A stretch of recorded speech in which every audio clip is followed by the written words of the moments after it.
What do you make of President Trump's post, unconditional surrender?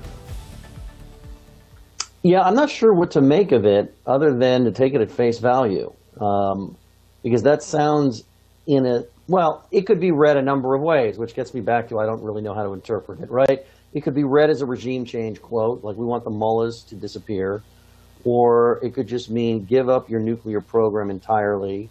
It could be interpreted as some sort of military surrender. So I think there's a lot we don't know right now, Hugh. Trump becoming more vocal about what he wants out of Iran at this stage is relatively new, right? We know where the Israelis are. We know what they want. We know why they're doing this.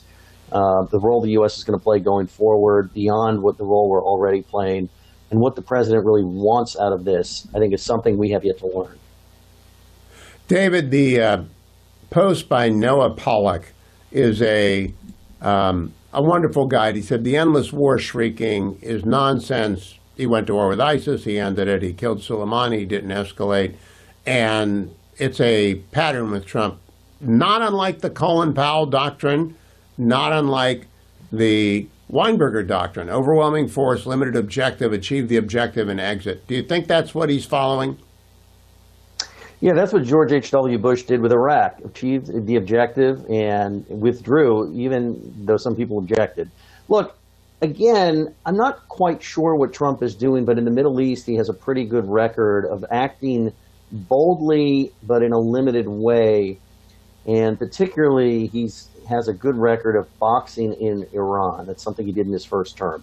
I just want to add that the shrieking, and I like the term, about endless war is such a canard. If you're fighting for your life, you don't just stop one day because, oh, well, this has gone on too long. If you have a national security objective, which is supposed to mean it helps keep your citizens alive and prosperous, you don't just stop one day because you went past the clock. So when people on the left and the right throw around the term endless war, it drives me insane. If we shouldn't be fighting a war, or we can't fight a war, and we're still going to exist the next day, then don't fight the war.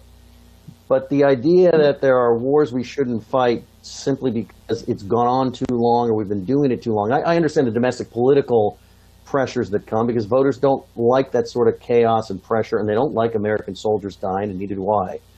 But you fight a war because you think it's just, or because you're fighting for survival, and you don't put it on an artificial clock, because otherwise the country could collapse. For full shows, live and on demand, it's Salem News Channel.